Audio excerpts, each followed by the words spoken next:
Rasulillah wa ala alihi wa sahbihi wa mawalah ma'ba'du. Adik-adik mahasiswi semester 6E yang saya banggakan. Pada pertemuan kali ini kita akan mendiskusikan tentang data, ya, data penelitian. Sebelum kita memulai diskusi, kita terlebih dahulu membaca surat Al-Fatihah. Kita hadiahkan kepada guru-guru kita dan juga hadiahkan kepada seluruh sivitas akademika di Institut Ilmu Al-Quran di Jakarta, ya.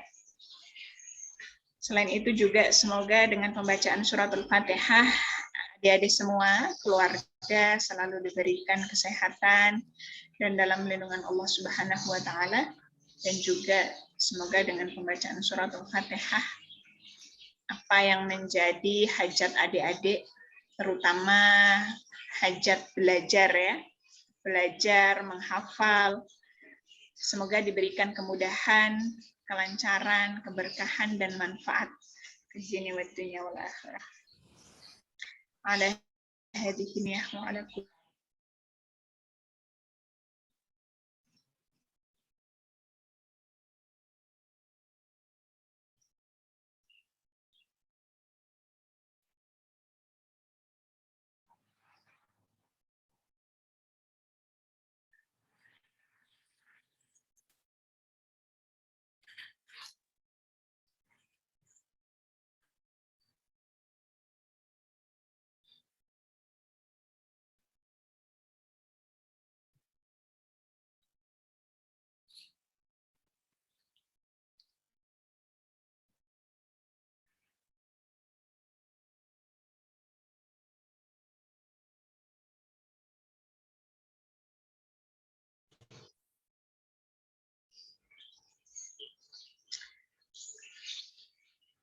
Tes.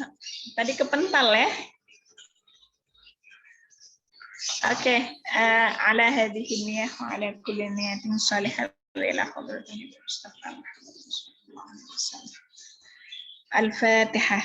A'udzu billahi minasyaitonir rajim. Bismillahirrahmanirrahim. Alhamdulillahirabbil alamin.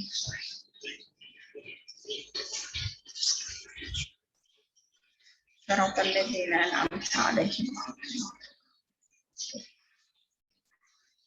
Amin amin ya rabbal alamin. Oke, masih semangat, ya? Semangat, ya? Semangat. Saya dari jam 7:30, ya harus semangat. Saya dari 7:30 belum berhenti ngomong. Karena kan ini mahasiswa tidak presentasi, ya, jadi ya sayangnya gitu, ya. Tapi harus tetap semangat. Oke, saya share screen-nya. Oke. Kalau yang ngantuk, nggak apa-apa, sambil makan gitu, ya. Biar tidak ngantuk. Oke, yang saya share terlihat, ya? Terlihat, Ibu, terlihat. Oke, ya, oke. Baik, bismillahirrahmanirrahim. Saya mulai, ya. Kita pelan-pelan saja, karena suasananya juga sudah sedikit melelahkan. Oke, yang mau kita pelajari adalah tentang data penelitian, ya. Jadi nanti kita mendiskusikan pengertian data, jenis data, sumber data, teknik pengumpulan data, instrumen penelitian, dan terakhir analisa data. Tapi sepertinya yang dua hal ini kita diskusikan di pertemuan setelahnya, ya. Pertemuan berikutnya, biar adik-adik nggak terlalu pusing. Tadi di jam pertama kedua juga berakhir di teknik pengumpulan data saja. Oke, kita lanjut. Data penelitian. Apa sih data itu, gitu, ya? Oke, coba kita lihat ya. Dalam penelitian, data mempunyai kedudukan yang paling tinggi. Jadi kemarin kan adik-adik saya minta coba cari masalah. Kan begitu ya, memang hidup ini penuh dengan masalah, tapi adik-adik harus tetap mencari masalah agar bisa sarjana agama. Kira-kira begitu ya. Jadi kalau adik-adik nggak menemukan masalah, ya akhirnya menimbulkan masalah baru, tidak segera mendapatkan SAG, kira-kira begitu ya. Jadi adik-adik selain menemukan masalah, ya, jadi nanti adik-adik coba cari masalah, apa kira-kira masalah yang menarik gitu ya. Tapi kalau kajian naskah kuno ada nggak sih Bu masalahnya? Ada. Misalnya nih di daerah Madura misalnya banyak naskah-naskah kuno, tapi tidak banyak dipelajari oleh generasi sekarang. Misalnya begitu ya, mereka lebih suka dengan kajian-kajian kontekstualisasi, pakai pendekatan hermeneutik, semantik, dan lain sebagainya. Tapi naskah kuno kita itu terabaikan. Ini kan juga masalah, begitu ya. Jadi minimnya minat masyarakat di dalam mengkaji naskah kuno seperti yang kemarin ditanyakan oleh adik-adik ya, itu juga artinya menjadi sebuah masalah. Oke, nah jadi kan adik-adik harus mencari masalah dulu tuh.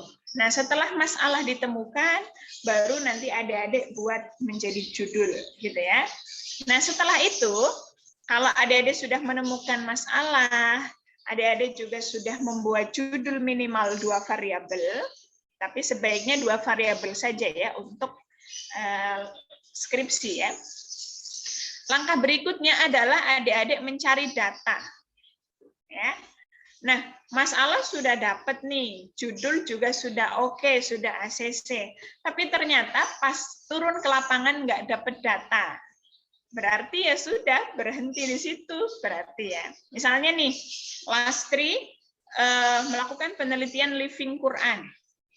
Ternyata lembaga pendidikan yang mau kita teliti dia tidak welcome.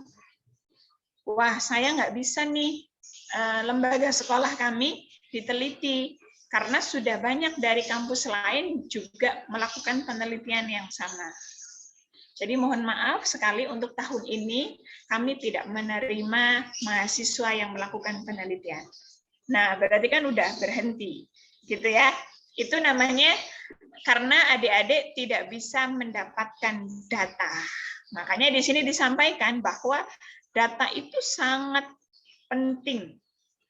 Malah di sini disampaikan kedudukannya yang paling tinggi. Apa artinya adik-adik menemukan masalah tapi tidak bisa memberikan solusi atas masalah itu, kan begitu ya. Jadi ya data itu sangat penting, begitu ya. Nah, karena data ini, kenapa data itu sangat penting? Karena data itu penggambaran dari variabel. Variabelnya konsep self-healing dalam tafsir Al-Misbah, misalnya ya. Nah, berarti data itu yang menggambarkan variabel. Apa itu variabelnya? Pandangan Quraisy Shihab atau penafsiran Quraisy Shihab terhadap ayat-ayat self-healing. Kan begitu ya. Nah, kalau data itu nggak nemu, saya mau pakai tafsir, misalnya, Turjumanul Mustafid, misalnya ya, karya Abdurrauf As-Singkal. Terus saya nanya, misalnya ya, kamu punya kitab tafsirnya? Nggak punya, Bu. Terus untuk mendapatkan kitab tafsir itu gimana? Saya nggak tahu, Bu. Saya jauh dari perpustakaan, saya jauh dari ini. Saya juga nggak bisa ke Ciputat dan lain sebagainya. Artinya nggak terjangkau. Terus gimana mendapatkan datanya? Kan begitu kira-kira ya. Atau beli saja kitabnya. Saya kalau beli, Bu, saya nggak ada uang untuk membeli buku itu dan lain sebagainya. Berarti kan berhenti, mandek ya. Makanya kalau ambil masalah yang memungkinkan untuk dicari datanya. Karena data tidak kalah penting dengan masalah ya. Karena lagi-lagi data itu merupakan penggambaran dari variabel yang diteliti. Oke, itu catatan pertama ya. Kemudian catatan yang kedua, benar tidaknya data sangat menentukan kualitas tidaknya sebuah penelitian. Jadi kita bisa melihat nih, oh penelitiannya Sylvia ini sangat bagus. Nah, kita melihat penelitiannya Sylvia itu bagus karena kita melihat datanya, kan begitu ya? Jadi data itu menentukan. Nah, kalau data itu oh penelitiannya si A itu kurang bagus, kurang menukik ke permasalahan, atau analisanya kurang mendalam. Nah, kita bisa melihat penelitian ini bagus atau tidak, ya melihat data. Begitu ya. Misalnya nih, saya mau meneliti tentang kajian lapangan misalnya ya. Kajian tentang praktik Jaushan di IIKI Jakarta misalnya ya. Nah, saya memang turun ke lapangan.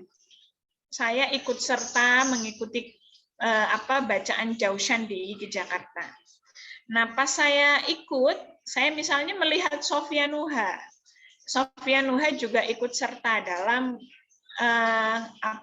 zikir Jaushan itu. Saya mengamati satu persatu orang-orang yang mengikuti Jaushan misalnya ya. Saya melihat Sofia Nuha itu misalnya ya, karena saya sebagai peneliti ya, sangat menghayati sekali ketika mengikuti zikir Jaushan, bahkan sampai meneteskan air mata misalnya ya. Nah, saya bisa saja memberikan kesimpulan, wah itu ada mahasiswa kayaknya namanya Sofia Nuha, dia sangat menghayati dan mendalami bacaan Jaushan, bahkan sampai menangis. Tapi kemudian saya memberikan asumsi, memberikan kesimpulan seperti itu ya, tanpa saya melakukan wawancara, misalnya ke Sofia Nuha. Padahal kalau misalnya saya wawancara ke Sofia Nuha, bisa jadi saya tadi memang menangis gitu ya, tapi saya menangisnya karena mengingat yang lain misalnya ya, mengingat si dia misalnya. Nah, ini kan berarti data saya nggak valid, benar nggak? Karena saya tidak melakukan wawancara sama Sofia Nuha. Jadi kalau adik-adik kajian lapangan kok hanya observasi, tapi tidak didukung dengan wawancara, ya penelitian Anda subjektif. Itu hanya penilaian Anda, kira-kira begitu. Makanya di sini, benar tidaknya data itu sangat menentukan kualitas penelitian Anda. Begitu ya. Jadi di dalam melakukan sebuah penelitian, usahakan penelitian itu objektif. Gitu ya. Jangan subjektif. Sama halnya dengan konsep moderasi beragama menurut tafsir Al-Misbah. Tapi adik-adik di dalam memahami penafsiran Quraisy Shihab itu kurang jeli misalnya ya, yang kemudian sang penguji membaca penelitian adik-adik, memang betul Quraisy Shihab ngomong begitu. Kamu nggak salah, misalnya begitu ya. Nah ini kan berarti adik-adik memahami data itu kurang tepat. Yang kemudian penelitiannya jadinya subjektif, bukan objektif, gitu ya. Makanya data ini sangat penting. Bahkan kadang ada juga yang ujian itu, ini beneran pandangan Quraisy Shihab, bukan pandangan Anda. Misalnya begitu ya. Jadi di situ menurut Quraisy Shihab bla bla bla bla bla bla. Tapi padahal itu kesimpulan Anda sendiri. Padahal Quraisy Shihab nggak ngomong seperti itu. Nah ini mohon dihindari. Makanya data itu sangat penting ya. Oke, itu untuk data penelitian ya. Oke, kita lanjut. Jenis data. Kalau tadi pengertian data, kemudian yang slide berikutnya jenis data. Berbicara data penelitian itu ada dua. Ada data kualitatif, ada data kuantitatif. Adik-adik kemarin sudah kita diskusikan bersama ya, apa itu penelitian kuanti, apa itu penelitian kuali. Misalnya adik-adik ditanya, saya bingung ya, ini mau nulis tentang apa ya? Misalnya sesama Ya, tapi ada yang di kampus A, di kampus B, ada di kampus IIKI misalnya. Kamu penelitiannya mau kuali atau mau kuanti, misalnya begitu ya. Oh, saya mau pakai kuali. Oke. Nah, yang kemarin kita diskusikan penelitian kuanti, saya kuanti dulu ya. Penelitian kuantitatif itu kan mudahnya membedakan kalau kuanti itu menggunakan angka. Berdasarkan angka-angka ya. Karena menggunakan statistik, itu kuantitatif. Misalnya pengaruh gadget terhadap kualitas hafalan IIK Jakarta. Misalnya begitu ya. Nah, nanti di dalam melakukan analisa itu menggunakan data hitungan angka, menggunakan rumus statistik begitu ya, menggunakan SPSS ataupun yang lain. Nanti untuk lebih jelas di slide-slide berikutnya ya. Artinya data kuantitatif itu ya menggunakan hitungan angka. Mudahnya ya menganalisanya. Nah, kalau data kualitatif itu tidak menggunakan angka, tapi deskriptif analitis. Itu kualitatif ya. Misalnya konsep self-healing dalam tafsir Al-Misbah. Misalnya ya, atau konsep moderasi beragama dalam tafsir Al-Misbah. Ini saya kasih contoh yang mudah-mudah saja ya. Tapi adik-adik tidak harus, judulnya tidak harus begitu ya. Misalnya begitu, konsep moderasi beragama dalam tafsir Al-Misbah. Nah, kalau data kualitatif, berarti adik-adik harus memahami dulu ayat-ayat tentang moderasi beragama itu apa. Itu diidentifikasi dulu. Al-Quran berbicara moderasi itu apa ya ayatnya misalnya.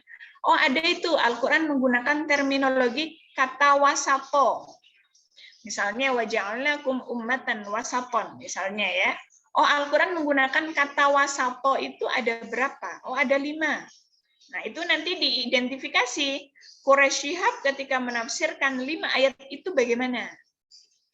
Oke, udah dapat 5 ayat. Kemudian selain wasato itu terminologinya apa lagi ya yang menjelaskan sikap moderasi? Oh, bisa jadi ayat tentang adil, al-adil. Ya.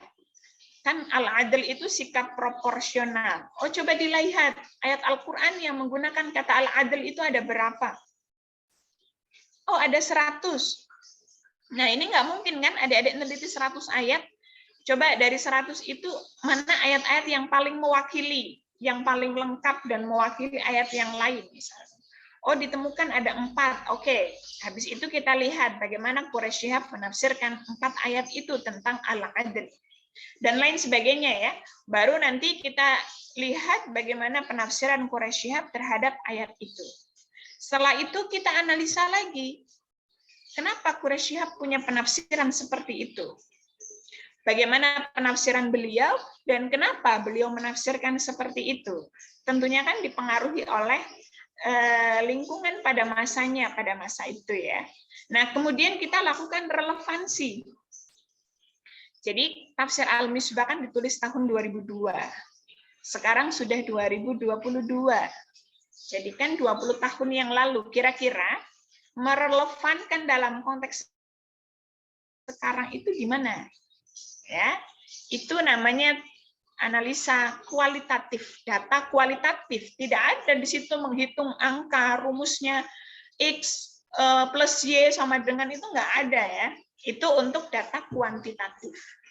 Jadi kalau untuk penelitian IAT belum sependek yang saya tahu ya, untuk kuantitatif itu tidak banyak, bahkan sangat jarang ya. Tapi terlepas nanti ada, itu merupakan bagian dari perkembangan kajian ilmu Al-Quran dan tafsir, gitu ya. Jadi nanti adik-adik, kalau penelitian lapangan gimana Bu? Ya tetap datanya kualitatif, adik-adik menggali bagaimana praktik keagamaan di sana. Apa yang kamu rasakan Sofia Nuha ketika mengikuti Jaushan? Oh, saya itu ketika mengikuti Jaushan, saya merasa hidup saya itu lebih tenang. Saya ngerasa lebih berkah, padahal uang yang saya terima cukup, maksudnya tidak banyak, tapi ternyata cukup dan lain sebagainya, ya berkah lah dan lain sebagainya. Itu kan kita menggali data itu ya, apa yang diresepsi oleh para pengikut atau pembaca zikir Jaushan di IGI Jakarta. Jadi kita menggali praktik keagamaan itu, bukan kemudian kita menghitung. Oh sekian persen, itu tidak. Oke, itu jenis data ya, data kualitatif, data kuantitatif. Oke, saya lanjutkan ya. Kemudian ada sumber data. Ya, sumber data itu, kalau tadi jenis data itu ya ada kuali, ada kuanti. Kalau adik-adik penelitiannya kualitatif, maka datanya jangan kuanti gitu ya, jangan kebalik. Misalnya nih, adik-adik penelitiannya kualitatif, tapi datanya jangan kuanti gitu ya. Karena saya pernah menguji tahun 2020 ya. Tapi yang 2021 sudah tidak. Nah, yang pas tahun 2020 itu dia penelitiannya kualitatif. Tapi pas kita lihat di bab 4 itu banyak diagram-diagram. Jadi dia misalnya tadi ya Jaushan memberikan pengaruh 45%. Tidak memberikan pengaruh berarti berapa? 55%. Terus nanti apalagi 55%, apalagi 75% dan seterusnya. Nah, ini nggak pas ya. Katanya penelitiannya kualitatif, tapi data yang dia analisa di bab 4 itu data-data kuantitatif. Dia menghitung angka gitu ya, pakai diagram, pakai dan lain sebagainya. Tapi anehnya dia menghitung 45%, 75% itu tidak menggunakan statistik. Nah, ini nggak nyambung ya. Jadi nggak tahu dia menghitung 45 itu berdasarkan apa. Ternyata dia wawancara 10 orang. 10 orang itu 5 menjawabnya berpengaruh, 5 menjawabnya tidak berpengaruh. Yang kemudian dia langsung simpulkan 50% memberikan pengaruh, 50% tidak memberikan pengaruh. Nah, ini nggak pas ya. Kalau dalam kuantitatif nggak seperti itu. Nanti saya contohkan yang di bawah ya, di slide bawah. Oke, kita lanjut ya di sumber data. Sumber data itu adalah subjek dari mana data dapat diperoleh. Jadi adik-adik, nih misalnya ya. Nah, ini ada proposal. Ini tapi proposal disertasi ya, nggak apa-apa. Ini saya contohkan disertasinya Pak Dekan ya, Pak Ulin. Sumber data penelitian. Nah, nanti di proposal itu adik-adik ada aspek sumber data. Kalau kemarin ada jenis penelitian, nah setelah jenis penelitian itu ada sumber data. Nah, sumber data ini adik-adik harus menyampaikan. Ini kan disampaikan ya. Sumber data penelitian ini dibagi menjadi 2, yaitu sumber data primer dan sumber data sekunder. Oke, kalau kita lihat di sini kan sumber data itu ada 2 memang. Ada data primer, ada data sekunder. Oke ya. Nah, data primer, sumber data primer itu ya sumber utama, itu namanya sumber primer. Kalau sumber sekunder, ya sumber pendukung. Itu mudahnya begitu ya. Jadi kalau sumber primer itu sumber utama, kalau sumber sekunder itu sumber pendukung. Misalnya nih, judulnya konsep self-healing dalam tafsir Al-Azhar karya Buya Hamka. Berarti sumber primernya adalah tafsir Al-Azhar karya Hamka. Itu namanya sumber utama. Gitu ya. Nah, sumber sekundernya apa? Ya selain tafsir Al-Azhar karya Hamka, kira-kira begitu ya. Jadi adik-adik harus menentukan, misalnya nih di dalam proposal di sini disampaikan sumber data penelitian ini dibagi menjadi 2, yaitu sumber data primer dan sumber data sekunder. Nah, ini baru langsung itu disampaikan. Habis itu disampaikan sumber data primer dalam penelitian ini adalah kitab Ad-Dakhil fi Tafsiril Quran Al-Karim karya Abdul Wahab Fayyad. Jadi adik juga nanti begitu ya. Sumber data primer dalam penelitian ini adalah misalnya ya, kitab tafsir Marah Labid karya Nawawi Al-Bantani. Nah, setelah itu disampaikan yang diterbitkan oleh siapa? Itu harus disampaikan. Dan cetakan tahun berapa? Di sini kan tahun 1980 Masehi. Begitu ya. Jadi adik-adik harus menyampaikan diterbitkan oleh siapa, dicetak tahun berapa. Itu harus jelas. Kenapa? Karena bisa jadi apa yang adik-adik teliti, misalnya pakai tafsir Al-Misbah, karya Quraisy Shihab. Tapi adik-adik tidak menyebutkan terbitan siapa dan cetakan tahun berapa, khawatirnya ketika adik-adik memberikan penjelasan di bab 4 misalnya, kita sebagai pembaca ingin ikut cross-check juga. Misalnya adik-adik di dalam penelitiannya itu menyebutkan Quraisy Shihab menafsirkan bla bla bla bla di tafsir Al-Misbah jilid sekian, halaman sekian. Tapi kemudian adik-adik nggak menyebutkan di awal itu pakai cetakan berapa. Bisa jadi kita sebagai pembaca saya ikut cross check juga deh. Emang benar ya Quraisy Shihab menafsirkan seperti itu. Saya buka juga tafsir Al-Misbah karena kebetulan saya sebagai pembaca punya tafsir Al-Misbah misalnya ya. Nah, ternyata pas saya baca orang Quraisy Shihab sama sekali nggak menafsirkan seperti itu. Wah, ini nggak bisa ini kok penulis menyampaikan bahwa Quraisy Shihab menafsirkan seperti itu.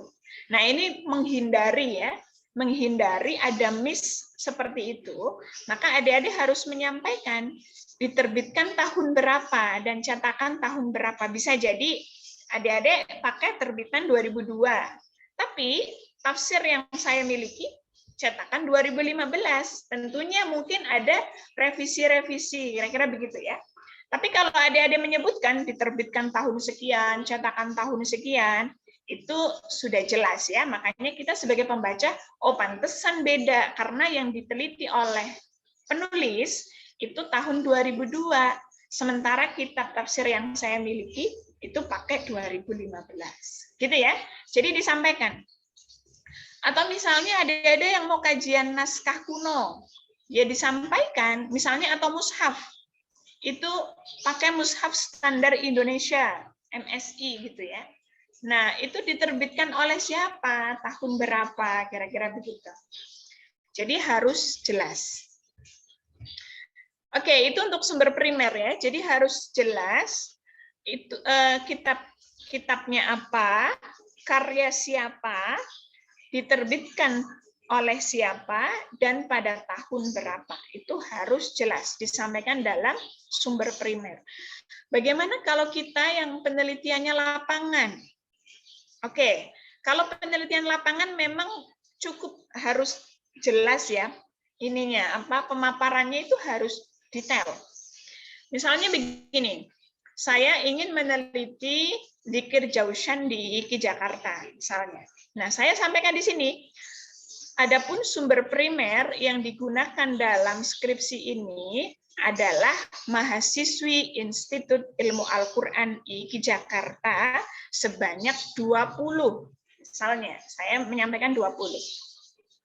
Tapi setelah itu adik-adik harus menyampaikan pemilihan 20 itu apa dasarnya. Itu harus disampaikan.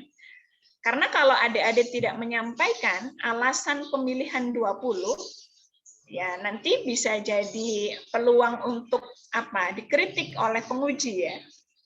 Orang mahasiswi IKI jumlahnya 2.500, kenapa kok yang dipilih cuma 20? Kira-kira begitu ya. Maka adik-adik harus menjelaskan. Nah, perbedaannya begini deh. Kalau penelitian kuanti ya yang pakai angka itu, kalau yang penelitian kuantitatif di dalam menentukan sampel, kan tadi mahasiswi IKI Jakarta jumlahnya ada 2.500. Nah, 2.500 ini kan namanya populasi. Populasi itu jumlah keseluruhan ya. Kalau sampel berarti dia mengambil dari populasi, itu namanya sampel ya. Oke, kalau kuantitatif yang menggunakan angka, itu memang dia ada aturannya. Di dalam mengambil sampel, itu ada aturannya. Misalnya, harus 70% dari jumlah populasi. Ya.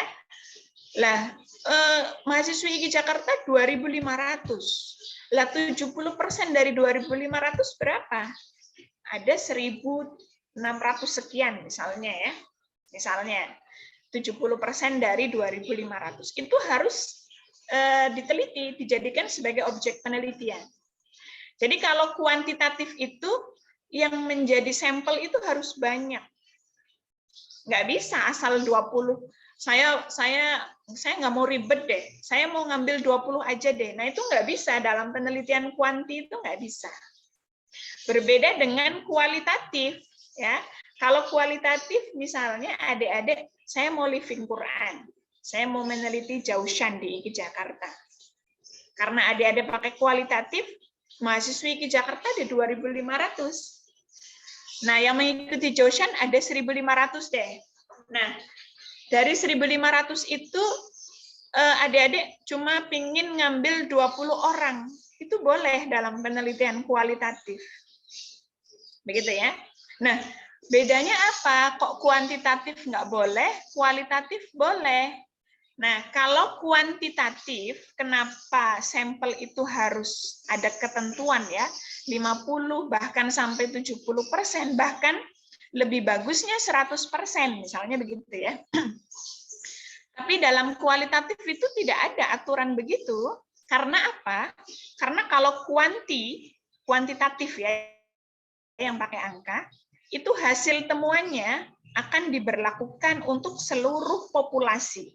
Populasinya ada 2.500 mahasiswi IKI Jakarta. Nah, temuannya itu akan diberlakukan untuk semua populasi. Makanya di dalam menentukan sampel itu harus minimal 50 bahkan sampai 70%. Itu kalau kuanti ya. Misalnya nih, ternyata 78% gadget berpengaruh terhadap kualitas hafalan mahasiswi IKI Jakarta. Nah, temuan ini kan diberlakukan untuk seluruh populasi. Oh, ternyata gadget itu berpengaruh besar kepada mahasiswi. Kan begitu akhirnya. Jadi, temuannya itu berpengaruh kepada seluruh populasi. Tapi berbeda dengan kualitatif. Kalau kualitatif itu, hasil temuannya tidak diberlakukan untuk seluruh populasi. Misalnya nih, saya nanya kan tadi sama Sofia Nuha, apa yang kamu rasakan ngikutin Jaushan? Oh, saya itu ngikutin Jaushan, itu tadi saya ngerasa hidup saya itu lebih berkah. Memang apa ya? Saya kerja itu gajinya tidak besar, tapi saya ngerasa cukup dan itu kadang lebih gitu ya. Tapi mungkin mereka yang tidak ikut Jaushan, gajinya dia lebih besar, tapi kayak ngerasa kurang terus, misalnya begitu ya. Jadi yang dirasakan oleh Nuha itu lebih berkah hidupnya ketika mengikuti Jaushan. Nah, jawaban Sofia Nuha itu, apakah saya bisa menerapkan ke Lastri atau Sarah? Kan nggak bisa ya, belum tentu yang dirasakan oleh Lastri ataupun Sarah ataupun teman yang lain seperti Tazkia Nufus, Zulfa Amalina, Sofi Sofwatun dan lain sebagainya ya. Apakah juga merasakan hal yang sama? Itu kan tidak. Makanya penelitian kualitatif itu tidak ada aturan. Oh, harus 50%, harus 70%, atau bahkan bagusnya 100%. Itu tidak. Karena hasil temuannya tidak diberlakukan untuk seluruh populasi. Begitu ya. Jadi kalau misalnya nih tadi yang penelitian lapangan menyampaikan sumber data primer yang digunakan dalam skripsi ini adalah mahasiswi Institut Ilmu Al-Quran IKI Jakarta sebanyak 20 orang. Nah ini boleh, tapi kalau di kuanti nggak boleh. Makanya tadi saya sampaikan yang data kualitatif tadi ya. Orang di awal penelitiannya kualitatif, tapi analisa dia kuanti. Sementara kaidah-kaidah aturan dalam kuanti itu kan banyak. Dalam penentuan sampel itu harus sekian. Itu nggak bisa kalau tiba-tiba ujuk-ujuk dalam analisa 50% memberikan pengaruh, 70% tidak memberikan pengaruh. Nah, ini nggak bisa kayak gitu. Oke, lanjut ya. Nah, di dalam menentukan 20 orang, karena tadi menyampaikan mahasiswi Institut Ilmu Al-Quran IKI Jakarta sebanyak 20 orang. Nah, di dalam menentukan 20 ini juga harus jelas. Nggak asal gitu ya, nggak asal ngambil 20 orang. Supaya apa? Supaya adik-adik itu nggak dipertanyakan ya. Nah, pengambilan 20 itu gimana caranya? Orang mahasiswanya ada 2.500 kok, yang diambil cuma 20. Nah, di dalam menentukan 20 siapa-siapanya itu gimana? Nah, ini juga adik-adik harus sampaikan nanti di pertemuan berikutnya ya, populasi dan sampel judulnya. Tapi nggak apa-apa, saya kasih penjelasan sedikit saja ya. Misalnya adik-adik menyampaikan, adapun di dalam menentukan sampel, misalnya begitu ya di sumber primer, kan tadi disampaikan bahwa sumber primer dalam penelitian ini adalah mahasiswi Institut Ilmu Al-Quran IKI Jakarta sebanyak 20 orang, titik. Adapun penentuan sampel sebanyak 20 orang, saya menggunakan teknik purposive sampling, misalnya begitu ya. Jadi ada dasarnya gitu ya. Saya menggunakan purposive sampling itu apa? Purposive itu berdasarkan kriteria atau pertimbangan. Jadi adik-adik menentukan 20 itu pertimbangannya apa? Satu, misalnya mahasiswi yang program tafidnya 30 juz. Misalnya begitu ya. Dibatasi, dikasih kriteria. Oh, ternyata dari 2.500 yang tafidnya 30 juz itu hanya 70 orang. Oke, berarti selainnya sudah tereliminasi. Itu kriteria pertama. Kriteria kedua, mahasiswi tersebut minimal semester 6. Dengan pertimbangan karena mereka yang tafidnya sudah tinggi, juznya ya. Misalnya begitu. Berarti kan dari 70, kalau minimal semester 6, berarti kan hanya semester 6 dan semester 8. Nah, kalau kita lihat dari 70 itu ternyata yang ngambil 30 juz di semester 6 sama 8 itu hanya ada 20 orang, misalnya begitu. Dari seluruh prodi, misalnya begitu ya. Jadi ketika adik-adik ditanya, kenapa kok kamu hanya mengambil 20? Padahal mahasiswi IIKI itu ada 2.500. Oh iya Bu, oh iya Pak, misalnya ya. Karena saya di dalam menentukan sampel, itu saya menggunakan purposive sampling. Tapi ini nanti purposive apa di pertemuan berikutnya ya. Saya menggunakan purposive, di mana melakukan pertimbangan.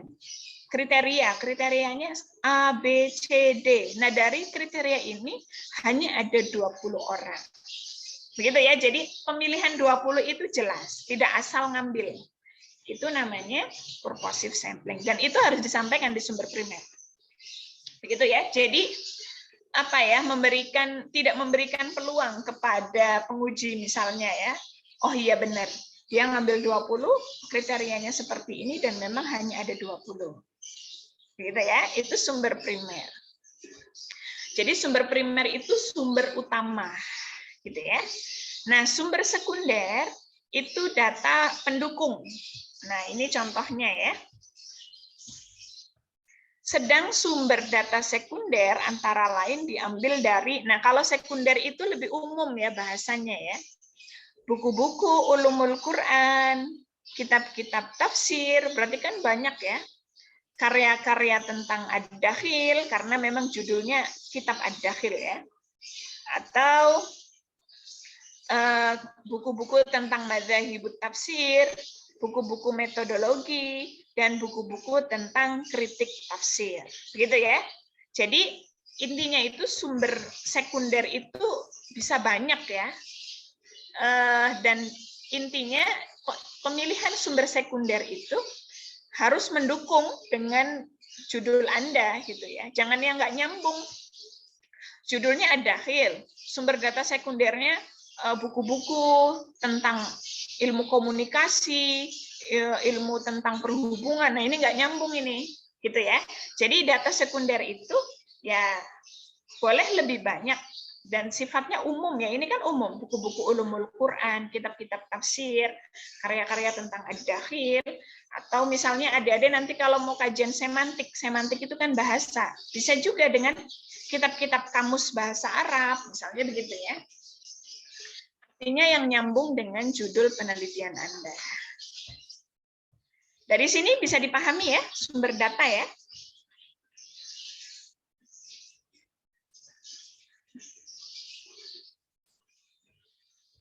Ibu, izin bertanya, Bu. Oke, silahkan Nuha. Ibu tadi masih rada kurang paham, Bu. Yang kalau meneliti di lapangan, kemudian yang kualitatif kan boleh mengambil 20 ya, Bu. Itu diperbolehkan itu kenapa, Bu? Oke, jadi begini. Kalau dalam penelitian kuantitatif, itu hasil temuannya akan diberlakukan untuk seluruh populasi. Begitu Nuha ya. Jadi misalnya nih, populasi itu kan jumlah keseluruhan ya. Jumlah keseluruhan mahasiswi IKI Jakarta misalnya ada 2.500. Berarti itu populasi namanya ya. Nah, sampel berarti kalau sampel ya bukan populasi ya, bagian dari populasi namanya sampel. Oke ya, dari sini bisa dipahami ya populasi sama sampel ya. Nah, kalau penelitian kuantitatif itu temuannya itu harus diberlakukan kepada seluruh populasi. Begitu Nuha. Jadi misalnya nih, judulnya pengaruh gadget terhadap kualitas hafalan mahasiswi di Jakarta. Ini pakai kuantitatif ya. Yang kemudian hasil temuannya bahwa 87% gadget itu berpengaruh terhadap mahasiswi IIK Jakarta. Nah, temuan ini itu diberlakukan kepada seluruh populasi. Oh, ternyata gadget itu berpengaruh besar terhadap mahasiswi IIK Jakarta. Kan begitu. Jadi, temuannya itu diberlakukan ke seluruh populasi. Makanya di dalam menentukan sampel, itu ada aturannya mereka. Minimal 70%, 50 bahkan 70% ya. Bahkan ada yang meminta untuk 100%. Itu diteliti semua 100%, kalau 2.500 ya 2.500-nya, kalau 100%. Nah, kalau 70% misalnya 1.700 atau 1.600. Atau 50%, berarti kalau 50% ada 1.250 misalnya. Begitu Nuha. Tapi kalau kualitatif itu tidak ada aturan harus 20%. Harus 10%, harus 50%, itu nggak ada aturan kalau kualitatif. Makanya mahasiswi IKI Jakarta ada 2.500, tapi kok sampelnya cuma ngambil 20 orang, itu boleh dalam penelitian kualitatif. Itu boleh, Nuha. Cuma di dalam penentuan 20-nya ini harus jelas. Gitu ya, yang tadi saya sampaikan, harus ada pertimbangan-pertimbangan. Kenapa dalam kuali boleh cuma 20? Nggak ada aturan harus 50%, harus 70% gitu ya. Karena dalam penelitian kualitatif, itu hasil temuannya itu tidak diberlakukan untuk seluruh populasi. Misalnya tadi Nuha, saya ngerasain kalau ikut Jausha, itu ngerasa hidup saya lebih tenang, hidup saya lebih berkah. Begitu ya. Tapi kan apa yang dirasakan oleh Nuha tidak bisa saya perlakukan sama dengan apa yang dirasakan oleh teman-teman yang lain. Itu nggak bisa, Sofia. Karena apa? Bisa jadi teman yang lain merasakan hal yang berbeda dengan Nuha, gitu ya. Misalnya si A, saya nggak ngerasa apa-apa tuh, padahal saya sudah mencoba khusyuk, tapi hidup saya standar-standar saja, misalnya begitu ya. Nah, temuan itu juga nggak bisa diperlakukan untuk Sofia, karena masing-masing punya pengaruh masing-masing ya. Makanya data kualitatif itu tidak harus 70%, tidak harus 50% dari populasi itu nggak harus. Karena apa? Hasil temuannya nanti tidak diberlakukan kepada seluruh populasi. Karena masing-masing merespon, meresepsi, merasakan hal-hal yang mungkin tidak dirasakan oleh orang lain. Jadi kita tidak bisa memberlakukan ke orang lain. Makanya tidak ada aturan minimal 50%, minimal 70%. Itu nggak ada aturan seperti itu. Begitu, Nuha.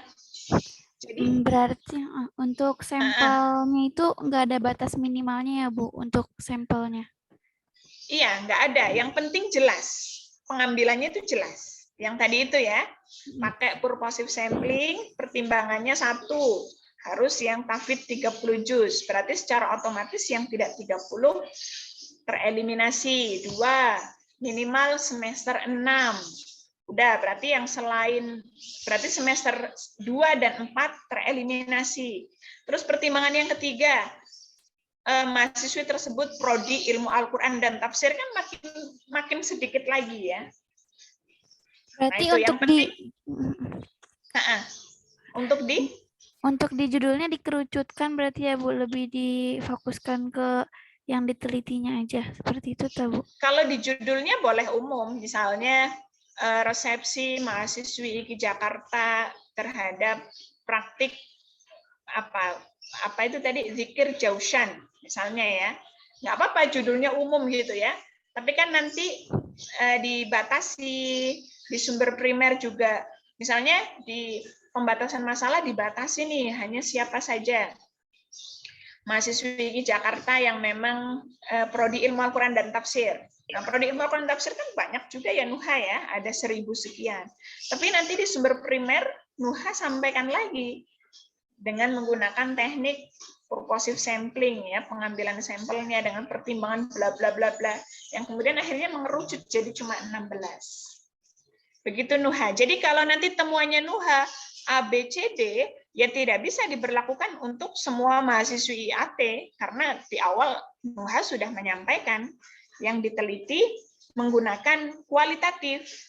Kalau kualitatif, temuannya tidak diberlakukan untuk seluruh populasi. Begitu. Dan juga kalau penelitian kuantitatif beda ya. Misalnya begini, kalau kuanti ya, kami dari fakultas misalnya ya, ingin melakukan penelitian seberapa kepuasan mahasiswa terhadap pelayanan fakultas, misalnya begitu ya. Saya menyebarkan angket atau kuesioner, gitu ya. Nah kalau begini, kalau saya ingin melihat kepuasan mahasiswa terhadap layanan fakultas, itu sebaiknya menggunakan kuanti. Karena nanti pakai hitungan angka. Oh ternyata 87% mahasiswi FUD itu tidak puas dengan layanan kami. Itu pakai kuanti ya. Tapi kalau hanya 20 orang yang saya teliti, Nuha, itu jadinya subjektif. Gitu ya. Oh ternyata dari 20 orang, 10 orang puas dengan layanan fakultas. 10 orangnya lagi nggak puas. Tapi temuan itu nggak valid. Karena apa? Ya kan jumlah mahasiswa IAT itu kan ada berapa? Ada 1000 sekian.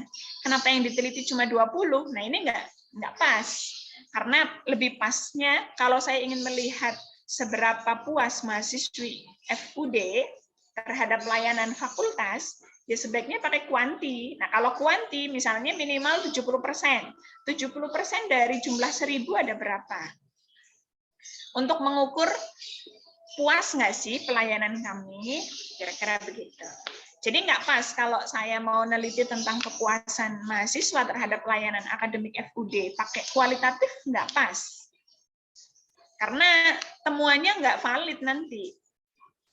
Gitu ya, makanya lebih baiknya pakai kuantitatif. Tapi beda dengan Nuha yang mau meneliti praktik keagamaan ya. Jadi ada masalah-masalah, misalnya nih, ternyata mahasiswa FUD itu banyak yang komplain. Orang-orang fakultas itu kalau di WA slow respon, bahkan bisa dijawab 2 minggu kemudian misalnya ya, yang kemudian akhirnya kita coba melakukan penelitian nih, kita menyebarkan angket, kuesioner misalnya. Oh ternyata memang benar nih pelayanan kita itu sangat minim. Nah kita harus meningkatkan pelayanan nih, misalnya begitu. Begitu Nuha ya. Nah kenapa saya pakai kuanti untuk melihat kepuasan mahasiswa? Supaya kita tahu ya. Karena temuannya akan diberlakukan ke seluruh populasi. Oh, ternyata mahasiswa FUD itu puas dengan layanan kami. Oh, ternyata mahasiswa FUD itu tidak puas dengan layanan kami, misalnya begitu. Makanya lebih tepatnya menggunakan kuanti. Nah, kalau kuanti ada aturannya, minimal 50-70%. Tapi kalau kuali enggak. Yang penting jelas pengambilannya. Tapi ya jangan satu Nuha. Kalau satu, datanya Nuha mau neliti 90 halaman. Kalau cuma satu, ya Nuha nanti kekurangan data. Nggak bisa mencapai minimal 90 halaman. Skripsi itu kan 90 halaman. Di aturan kita ya. Ya jadi dipertimbangkan saja. Kira-kira berapa yang mencukupi jumlah halaman Nuha. Ya, terima dan kasih teman-teman banyak. yang lain ya. Oke, sama-sama. Oke, itu untuk sumber data ya. Lanjut, terakhir ya, teknik pengumpulan data. Sebetulnya ada instrumen sama analisa data ya, tapi insya Allah di pertemuan berikutnya ya. Kita di sini dulu, jadi biar nggak terlalu, kalau kebanyakan kepenuhan, kalau gelas itu penuh, luber gitu ya, malah hilang kemana-mana. Jadi kita sedikit demi sedikit saja ya. Oke, teknik pengumpulan data. Nah, kan ini ada tadi yang saya contohkan kan ada sumber data penelitian ya. Nanti di poin berikutnya itu ada, kalau ini menggunakan prosedur ya, tapi kalau di pedoman IKI itu teknik pengumpulan data. Oke ya, nanti adik-adik kalau membuat proposal sudah nggak bingung lagi ya kalau di aspek teknik pengumpulan data. Oke, teknik pengumpulan data itu ada banyak ya. Ada observasi, ada wawancara, ada dokumentasi, ada forum group discussion, ada kuesioner atau angket ya, saya tidak menyebutkan angket, atau tes. Jadi ada banyak. Nah, adik-adik itu nanti di dalam mendapatkan data itu menggunakan teknik yang mana nih? Mau observasi, atau wawancara, atau dokumentasi, atau tes, gitu ya. Tentunya disesuaikan dengan penelitiannya adik-adik semua ya. Oke, saya jelaskan satu-satu. Yang pertama, observasi. Observasi ini biasanya dipakai untuk yang lapangan. Kalau pustaka, kajian library, pustaka nggak perlu observasi ya. Jadi observasi itu untuk lapangan.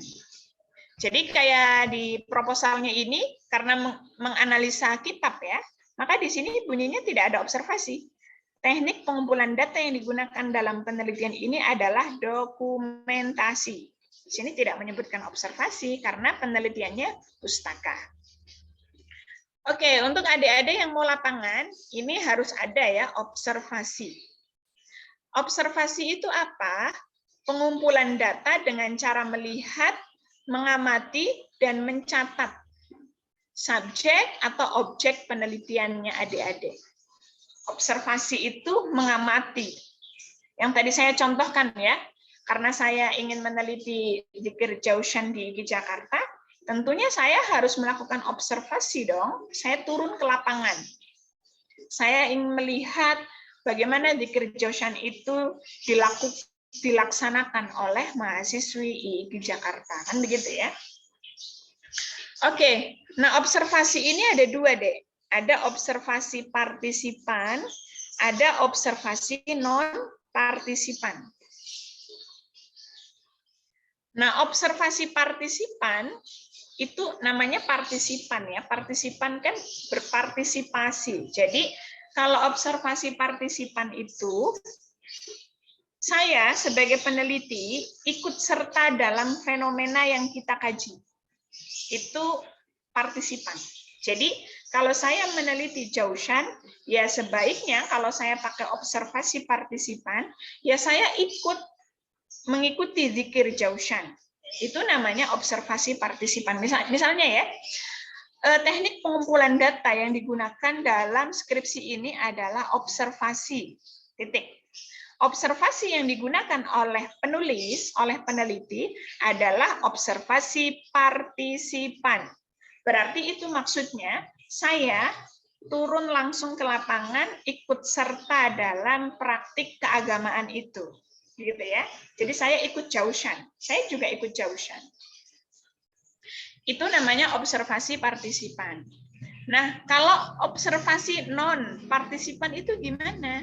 Berarti si peneliti itu tidak masuk dalam fenomena itu. Dia nggak ikut. Zikir Jaushan itu nggak ikut. Misalnya nih, karena ada faktor pandemi, jadi karena ada aturan social distancing, sesuai dengan protokol ya, maka dibatasi yang ikut Jaushan. Misalnya begitu ya. Sementara peserta yang lain, jamaah yang lain, boleh mengikuti live streaming YouTube. Misalnya begitu.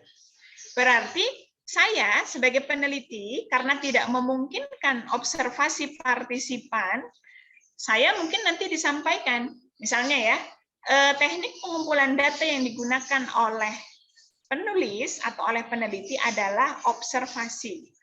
Titik. Observasi yang digunakan oleh peneliti atau observasi yang digunakan dalam skripsi ini adalah observasi non-partisipan. Kenapa? Itu disampaikan ya alasannya. Karena memang tidak memungkinkan, karena tadi ada aturan karena pandemi ya, sehingga saya itu, si penulis ya, itu melakukan atau mengamati zikir Jaushan itu melalui media sosial, yakni di live streaming YouTube, atau mungkin di Instagram, ataupun media sosial yang lain. Itu namanya observasi non-partisipan. Begitu ya. Oke, pertanyaannya, boleh nggak kalau dipakai dua-duanya? Boleh. Misalnya, saya menggunakan dua-duanya, observasi partisipan dan observasi non-partisipan. Berarti saya ikut Jaushan, dan saya juga mengamati akun-akun media sosial mereka. Berarti saya observasi partisipan dan observasi non-partisipan. Begitu ya? Oke, itu untuk observasi. Kemudian yang kedua, wawancara. Nah, wawancara ini juga harus dipakai dalam penelitian lapangan. Harus, kalau lapangan harus. Kalau enggak, nanti itu hanya asumsi Anda gitu ya. Hanya penilaian Anda. Tapi Anda harus melakukan klarifikasi, melakukan wawancara kepada mereka. Jadi wawancara itu harus untuk penelitian lapangan. Tapi kalau pustaka wawancara itu boleh. Hukumnya boleh ya, bukan harus. Misalnya nih, misalnya Ulfa misalnya melakukan penelitian tentang self healing dalam tafsir Al-Azhar karya Buya Hamka. Bukan Buya Hamka. Misalnya karya dalam tafsir Al-Misbah karya Quraish Shihab. Karena Quraish Shihab masih hidup, nah Ulfa itu ingin melakukan wawancara juga terhadap Profesor Muhammad Quraish Shihab. Misalnya begitu ya. Nah, hal itu boleh-boleh saja untuk penelitian pustaka. Tapi kalau penelitian lapangan, wawancara itu wajib. Supaya apa? Data penelitiannya itu tidak asumsi Anda. Ya, jadi tidak subjektif. Sementara penelitian ilmiah itu harus objektif. Bisa dipahami ya dari sini ya? Insya Allah, Ibu. Oke, nah wawancara itu ada dua. Ada wawancara terstruktur dan wawancara tidak terstruktur. Jadi ada 2. Nanti adik-adik juga kalau penelitian lapangan atau pustaka, itu harus disampaikan wawancaranya pakai apa nih? Terstruktur atau tidak terstruktur. Nah, bedanya apa? Kalau terstruktur itu namanya juga terstruktur ya. Jadi mudahnya begini. Kalau wawancara terstruktur misalnya adik-adik menyebarkan Google Form. Mungkin adik-adik seringkali menerima link Google Form untuk mengisi, untuk membantu penelitiannya si A misalnya ya. Nah, misalnya di Google Form itu pertanyaan pertama, apa motivasi Anda mengikuti Joushan? Pertanyaan kedua, apa yang Anda rasakan ketika mengikuti Joushan? Ketiga, keempat, kelima, sampai 20 pertanyaan, misalnya begitu ya.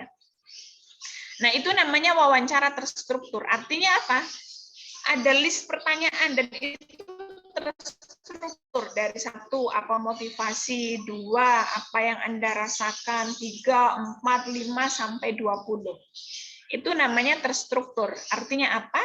Ya seluruh orang-orang yang dijadikan sampel itu pasti akan menjawab pertanyaan pertama ya tentang motivasi. Menjawab pertanyaan kedua tentang apa yang dia rasakan. Itu namanya terstruktur. Tapi berbeda dengan tidak terstruktur. Kalau tidak terstruktur itu wawancara langsung. Misalnya adik-adik menemui langsung Pak Dekan misalnya ya, mau menanyakan tentang sejarah Fakultas Usuluddin dan Dakwah.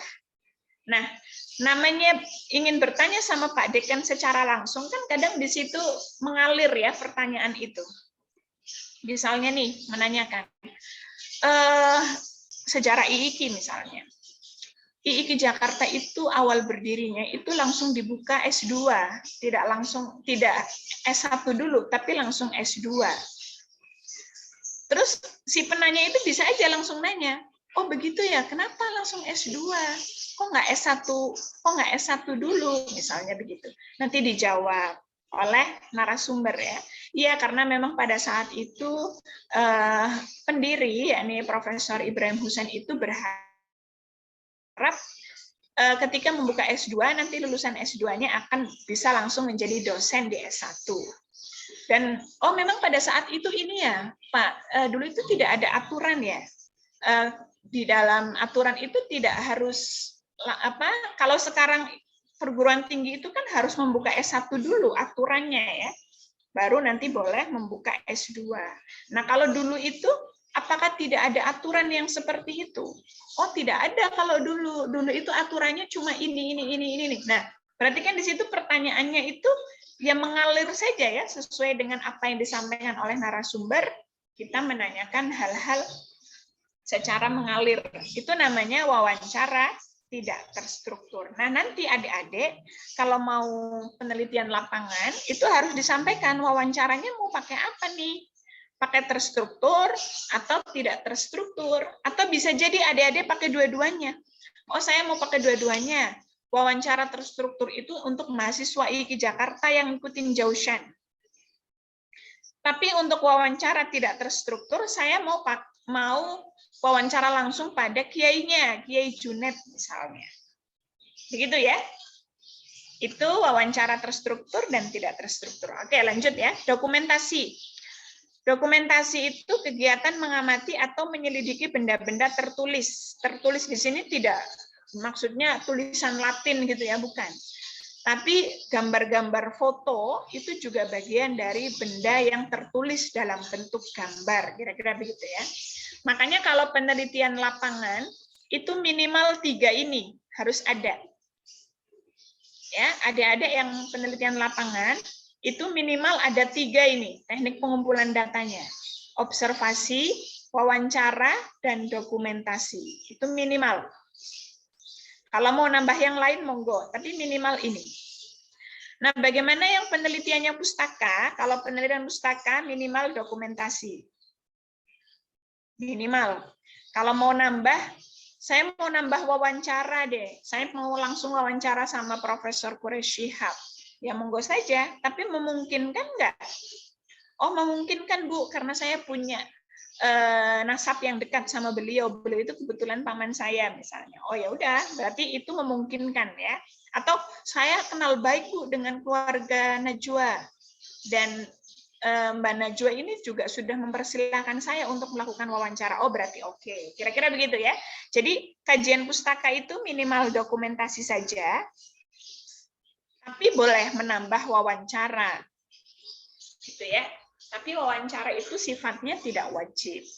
Tapi kalau kajian lapangan, ya wawancara wajib ya. Jadi observasi, wawancara, dan dokumentasi. Jadi minimal 3 kalau lapangan. Kalau pustaka, nggak apa-apa, dokumentasi saja. Makanya di sini di proposalnya Pak Dekan itu disampaikan, di sini hanya dokumentasi saja. Karena ini kajiannya pustaka. Dokumentasi di sini artinya beliau mengidentifikasi bagaimana metodologi kritik dalam buku Ad-Dakhil, karya Fayed, kira-kira begitu ya. Oke, lanjut. Forum group discussion. Tapi ini jarang ya, untuk S1 itu jarang pakai forum group discussion. Karena ya kadang siapa kita gitu ya, kita mengundang para tokoh untuk mendiskusikan tentang judul penelitian kita. Misalnya, adik-adik tadi ya neliti tentang konsep moderasi beragama dalam tafsir Al-Misbah, yang kemudian adik-adik mengundang Profesor Nasaruddin Umar karena dianggap Nasaruddin Umar itu punya kedekatan dengan Quraish Shihab misalnya ya, atau Profesor Tipraya dianggap juga pernah mengajar di pusat studi Quran dan punya kedekatan dengan Profesor Quraish Shihab. Terus ngundang lagi Pak Dekan misalnya ya, Dr. Muhammad Ulin Nuha, karena juga dianggap Pak Dekan itu mengajar di pusat studi Quran dan punya kedekatan dengan Profesor Quraish Shihab. Jadi memahami betul bagaimana pola pikir Quraish Shihab, kira-kira begitu ya. Nah kemudian setelah itu setelah mengundang, kita lakukan diskusi. Nah, hasil dari diskusi itu, data itu bisa kita gunakan untuk skripsi kita, gitu ya. Tapi ini jarang. Untuk level skripsi itu jarang ya, pakai forum group discussion. Karena banyak pertimbangan ya. Kita mengundang para tokoh, belum lagi kita memikirkan budget ya. Mengundang orang kan pasti harus dipikirkan budgetnya ya, fee-nya berapa, dan seterusnya ya. Jadi, kalau untuk disertasi mungkin banyak ya yang mempertimbangkan forum group discussion. Tapi kalau skripsi itu jarang yang pakai forum group discussion. Tapi kalau wah saya mau Bu, saya suka dengan tantangan, saya mau. Kalau masalah budget tidak ada masalah buat saya misalnya begitu. Ya nggak masalah kalau adik-adik mau pakai forum group discussion. Oke, kemudian yang kelima ada kuesioner. Kuesioner itu adik-adik tahu nggak kuesioner itu apa? Adik-adik perlu pakai kuesioner nggak? Angket, mungkin lebih mudahnya angket. Enggak kali Bu ya? Perlu nggak harus pakai kuesioner? Iya angket, mungkin nggak gitu ya. Jadi mungkin sering kali suruh ngisi angket gitu ya. Nanti dapat permen, dapat coklat, atau dapat apa itu biasanya karena menemukan ngumpulin orang untuk mau ngisi angket itu kan juga perlu pengorbanan ya, makanya kadang ada hadiah-hadiah ya, ada gift. Jadi jawaban yang terbaik nanti dapat coklat atau dapat apa itu misalnya ya. Oke, kuesioner itu apa? Kuesioner itu pengumpulan data yang memuat satu set pertanyaan. Jadi mudahnya gini deh. Ini kan satu set pertanyaan yang diformulasikan melalui teknik scoring. Teknik yang memberikan penilaian dari skala 0 atau 1 untuk nilai yang paling baik dan 10 nilai yang paling buruk. Jadi gini, untuk kuesioner atau angket gitu ya mungkin, mudahnya begini. Jadi dia membuat pertanyaan, tapi di sampingnya juga ada jawabannya. Pernah ngisi seperti itu? Pernah Bu. Pernah ya? Nah, Tapi nanti adik-adik kalau mau buat Google Form, jangan begini. Jangan kuesioner ataupun angket. Jangan yang ada pertanyaan, di sampingnya ada jawaban. Itu jangan. Kalau yang seperti itu biasanya untuk penelitian kuantitatif. Misalnya saya nih tadi mau meneliti kepuasan mahasiswa terhadap layanan akademik FUD. Misalnya ya. Nah, saya buat list ada 60 pertanyaan. Di antara pertanyaannya itu tadi, bagaimana layanan akademik dalam pembuatan surat keterangan aktif. Misalnya begitu ya. Nah, yang menjawab dari 1000 orang itu yang menjawab. Nah, di sampingnya ada jawabannya. Sangat memuaskan. Puas. Yang kedua puas ya. Kemudian yang ketiga tidak puas. Nah, yang keempat ada lagi jawabannya. Sangat tidak puas. Nah, ada tinggal contreng. Mungkin ada yang merasa puas karena kebetulan fast respon. Ada yang menjawab sangat tidak puas karena sangat slow respon gitu ya. Dan seterusnya. Nah, nanti saya hitung itu yang sangat memuaskan itu ternyata yang menjawab itu hanya 75. Itu nanti saya hitung. Pakai statistik ya. Terus yang menjawab sangat tidak memuaskan itu ternyata ada 576. Misalnya ya dari 1000. Itu nanti saya hitung pakai statistik. Jadi masing-masing jawaban itu nanti kita hitung. Begitu ya. Jadi analisa kuanti itu seperti itu. Jadi kita menyebarkan angket, menyebarkan kuesioner, di mana pertanyaan di sampingnya ada jawaban. Baik, baik sekali, sangat baik sekali, tidak baik misalnya. Nah itu yang memilih tidak baik itu ada berapa, yang memilih sangat baik itu ada berapa. Itu nanti dihitung dalam rumus kuantitatif, yakni menggunakan statistik. Nah kalau kita jangan begini, karena penelitian kita itu bukan kuanti, ya. Jadi jangan dikasih jawaban gitu ya. Bolehlah nge-share Google Form atau wawancara terstruktur dengan menggunakan Google Form. Cukup begini, apa motivasi Anda mengikuti Jausan? Jangan dikasih jawaban, gitu ya. Kalau dikasih jawaban, Anda membatasi data. Sementara Anda bukan penelitian kuantitatif, tapi Anda penelitiannya kualitatif. Gitu ya. Atau ada juga tuh dulu itu sama ya. Jadi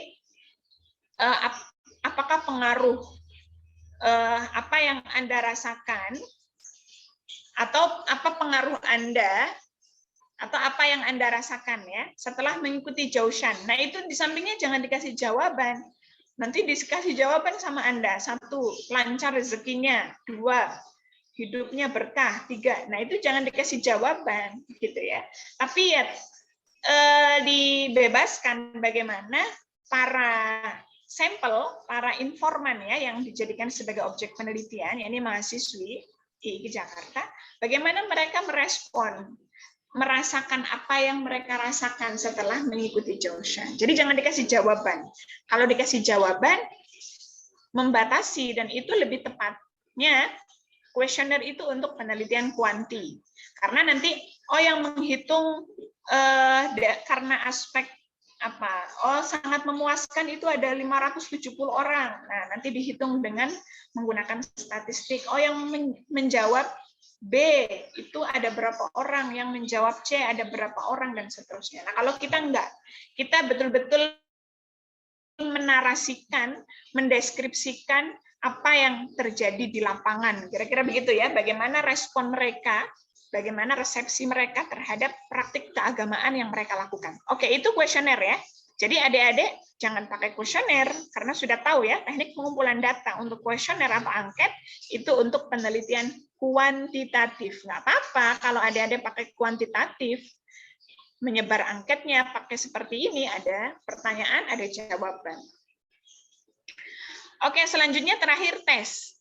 Tes ini digunakan untuk memperoleh data tentang keterampilan, pengetahuan, intelijensi, kemampuan, atau bakat. Jadi adik-adik misalnya ingin melihat kemampuan baca, kualitas bacaan Al-Quran siswa, bla bla bla bla. Nah, tentunya untuk melihat mereka itu mampu membaca dengan baik, membaca Al-Quran dengan baik, ya harus menggunakan tes. Kira-kira begitu ya, jangan hanya wawancara.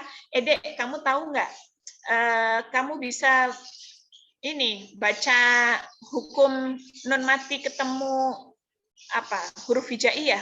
Bisa saya, tapi di situ tidak menggunakan tes, hanya wawancara saja. Nah, ini berarti adik-adik tidak bisa mengukur kualitas bacaan mereka. Oke, kira-kira seperti itu ya. Jadi ada cukup banyak ya.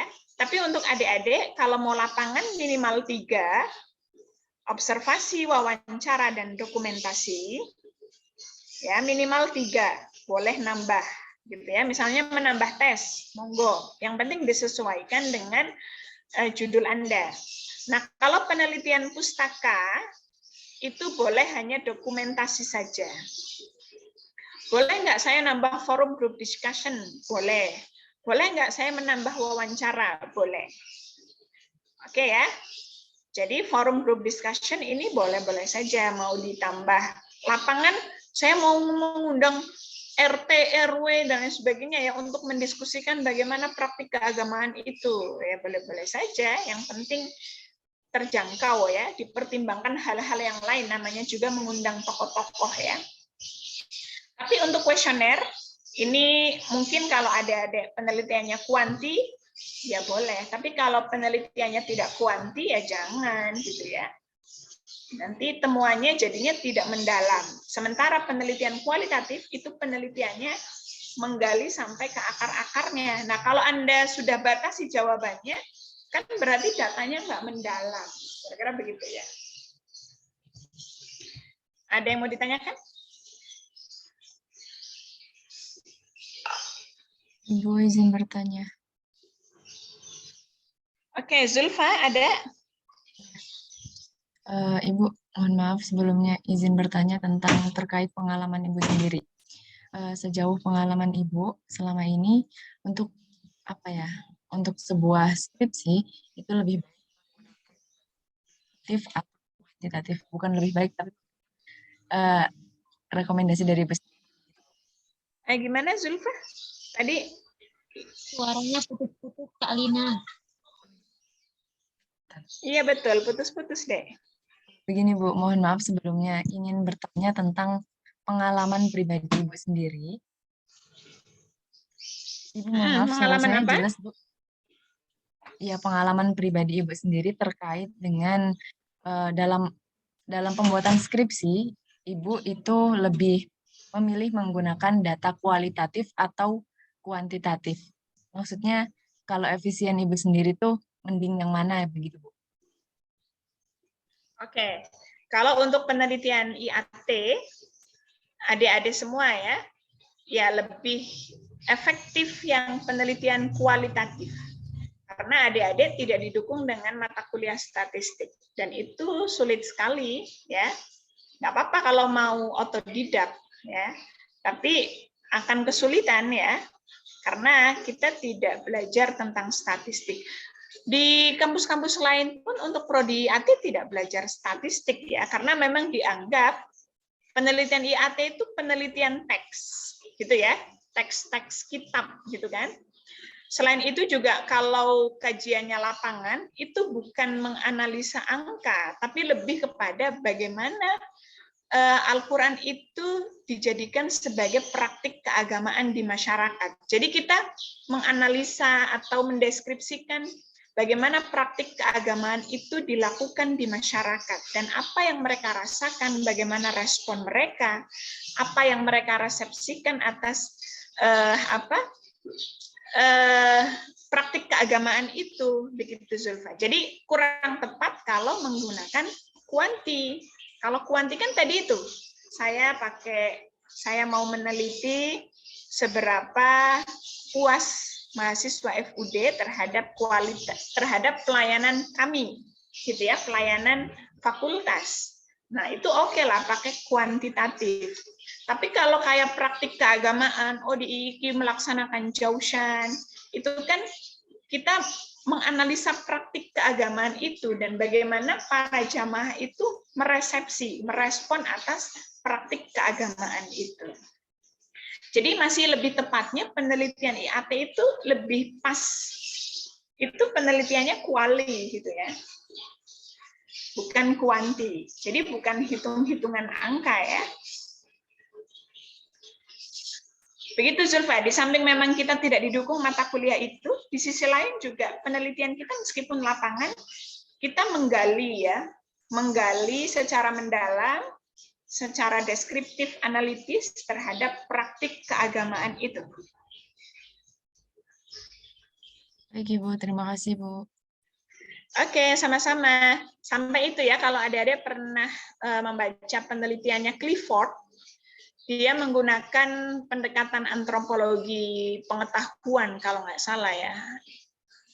Itu dia kan melakukan tipologi ya. Oh ternyata Islam di Jawa itu ada yang Islam abangan, Islam priayi, dan seterusnya ya. Nah itu kan dia melakukan apa? Analisa mendalam ya, bagaimana Islam itu direspon oleh masyarakat Jawa, yang kemudian dia klasifikasi. Oh ada yang modelnya Islam abangan, ada yang Islam priayi, dan lain sebagainya. Nah kerja kita itu seperti itu ya. Bukan yang kemudian, oh 47% sekian, 27% sekian. Begitu Zulfa. Tapi tetap saja ya, kita meskipun penelitiannya kualitatif, kita juga tidak menutup kemungkinan. Barangkali nanti Zulfa Amalina pas keluar dari IIKI misalnya ya, mengabdi di salah satu lembaga, ingin melihat misalnya kayak saya tadi, melakukan penelitian bagaimana kepuasan mahasiswa terhadap pelayanan kami, maka lebih tepatnya menggunakan penelitian kuanti. Jadi ilmu kuanti itu juga adik-adik minimal tahulah, oh ternyata kuanti itu cara kerjanya begini, kalau kuali cara kerjanya begini. Nanti kalau statistiknya gimana, mungkin otodidak ya, kalau di AT nggak diajarkan statistik. Jadi kayak saya nih misalnya mau melihat kepuasan mahasiswa terhadap pelayanan akademik, oke lah, kita bisa bantu nge-share ya, nge-share data, nge-share angket, nge-share kuesioner, tapi nanti yang menghitung, saya bisa minta bantuan orang ya, yang memang mampu dengan statistik, karena memang di AT tidak diajarkan statistik. Kira-kira begitu ya Zulfa ya? Sebenarnya bukan nggak perlu, tapi setidaknya paham begitu ya Bu ya. Iya betul, kita paham ini ya cara kerjanya masing-masing. Betul. Terima kasih Bu penjelasannya. Oke, sama-sama Zulfa. Ada lagi? Jadi nanti kalau saya sudah share kerangka proposal, sudah terbayang ya. Oh ternyata isinya di aspek sumber data. Itu berarti yang ngomongin sumber data primer dan sekunder. Dan di situ adik-adik harus jelas. Kalau sumber primer di penelitian pustaka itu tadi harus ada apa saja, sementara kalau di penelitian lapangan itu harus ada apa saja, dan seterusnya ya. Kemudian nanti ada teknik pengumpulan data. Nah, teknik pengumpulan data adik-adik pakai apa nih? Wah, saya pustaka nih, tapi saya kayaknya nggak menantang sih kalau hanya dokumentasi. Saya mau nambah wawancara deh. Misalnya judulnya itu penafsiran ayat-ayat moderasi dalam pandangan Gus Durian misalnya ya. Jadi para penggemar yang mengikuti cara pandang Gus Dur ya, itu kan dikenal Gus Durian misalnya. Nah, adik-adik mungkin saya kayaknya nggak cukup deh hanya melakukan analisa dokumentasi data yang kita dapatkan, tapi saya ingin wawancara langsung mereka-mereka yang masuk dalam komunitas Gus Durian misalnya, itu boleh ya. Jadi wawancara boleh, atau misalnya wah saya kayaknya kurang menantang, saya ingin nambah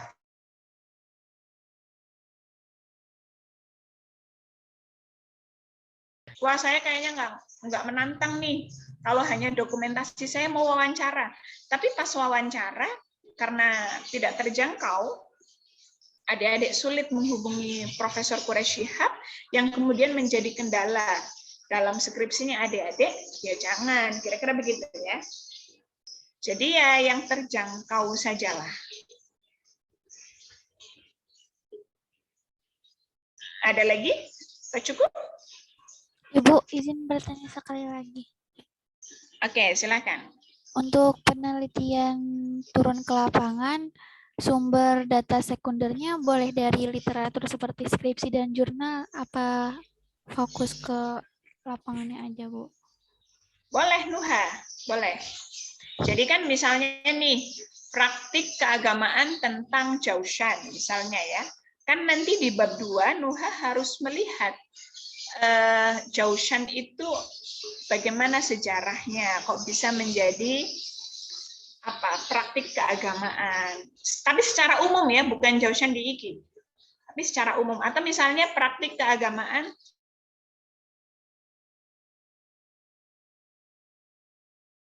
misalnya ya. Atau jangan sholawat Maria deh, pembacaan Yasin misalnya ya. Nah, nanti di bab 2 kan Nuha harus menjelaskan apa fadilah surah Yasin, bagaimana pandangan para ulama tentang surah Yasin. Nah, data-data ini kan didapatkan dari literatur kitab ya, baik itu dalam bentuk kitab tafsir atau kitab-kitab ya kajian Islam secara umum ya. Jadi tidak harus sumber sekunder itu datanya ditemukan di lapangan juga. Tapi yang terpenting ada keterkaitannya dengan judulnya Sofia ya. Judul penelitian adik-adik semua. Gitu. Baik, terima kasih, Bu. Oke, sama-sama. Ada lagi?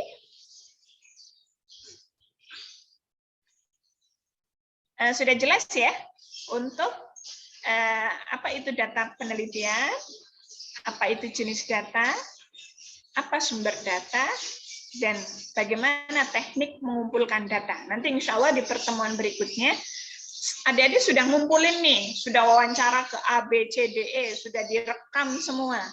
Tapi habis itu bingung, ini rekamannya mau diapain kan begitu ya. Saya sudah menemukan nih penafsiran Quraisy Shihab. Semuanya sudah terkumpul. Tapi data itu mau diapain kan begitu ya. Saya sudah observasi, sudah ke lapangan, sudah wawancara, sudah moto-moto, dokumentasi. Tapi habis itu data ini mau diapain? Nah, insya Allah di pertemuan berikutnya ya. Namanya analisa data. Gimana cara kita menganalisa data. Oke, sudah cukup ya? Ibu sedikit.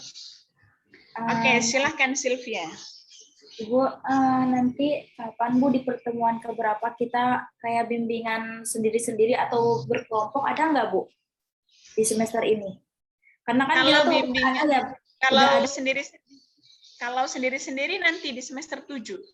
Oh. Jadi adik-adik presentasi proposal masing-masing ya, dan kita nanti memberikan catatan pada proposal adik-adik semua, dan itu bisa muter 3 kali putaran ya. Jadi Sylvia nanti 3 kali maju. Jadi misal maju pertama kita ngasih catatan, ini judul Anda itu tidak relevan, ini pembatasan masalah Anda tidak jelas dan sebagainya ya. Nanti di maju kedua harus sudah perbaikan sampai maju ketiga, biasanya begitu. Iya, takutnya kan kita menyelam jauh-jauh gitu Bu. Ternyata salah lagi gitu dari awal gitu. Ya, betul. Takut Bu, makanya pengen dari sekarang gitu sambil sambil ya merayap lah gitu. Iya betul ya. Jadi kita memang di semester 6 ini lebih ke teori ya. Teori, terus nanti kita contohin nih, ada kayak tadi nih saya kasih contoh nih, kalau di proposal sumber data penelitian begini, narasinya begitu ya. Tapi nanti ketika udah semester 7, proposal adik-adik sudah jadi nih, karena kan output penelitian ini proposal ya. Jadi nanti semester 7 sudah langsung proposal. Tapi mungkin nanti 2 pertemuan terakhir ini kita langsung melihat proposal orang ya. Nih latar belakang masalah harus begini, pembatasan masalah harus seperti ini. Itu 2 pertemuan. Nanti di akhir. Ibu, terima kasih. Tapi kalau bimbingan individual itu di semester 7. kita ngasih catatan secara individu ya. Ya takutnya pas kita ngambil judul, ternyata banyak gitu kan. Iya, Banyak yang betul. udah ambil. Jadi nanti kalau semester 7 namanya seminar proposal ya. Nanti kalau adik-adik sudah lulus mata kuliah seminar proposal, nanti langsung kita minta adik-adik membuat surat permohonan pembimbing. Jadi adik-adik yang milih nih, baru nanti kita tentukan sesuai dengan pilihan adik-adik. Begitu prosedurnya ya. Oke, ada lagi Dek? Oke, sama-sama. Ada lagi? Sudah cukup? Insya Allah cukup, Ibu. Oke, cukup ya. Oke, karena waktu juga sudah mau habis ya. Bahkan sudah habis, sudah 50 ya. Kurang lebihnya saya mohon maaf yang sebesar-besarnya. Semoga adik-adik selalu semangat ya. Semester 6 sudah semester tua gitu ya. Jadi semangatnya pun juga harus ya, yang tadinya semangatnya cuma 50%, sekarang sudah harus naik lagi ya 70%. Oke, kurang lebihnya saya mohon maaf yang sebesar-besarnya. Semoga adik-adik selalu diberikan kesehatan, semangat terus gitu ya. Wassalamualaikum warahmatullahi wabarakatuh. Waalaikumsalam warahmatullahi wabarakatuh. Terima kasih banyak Ibu.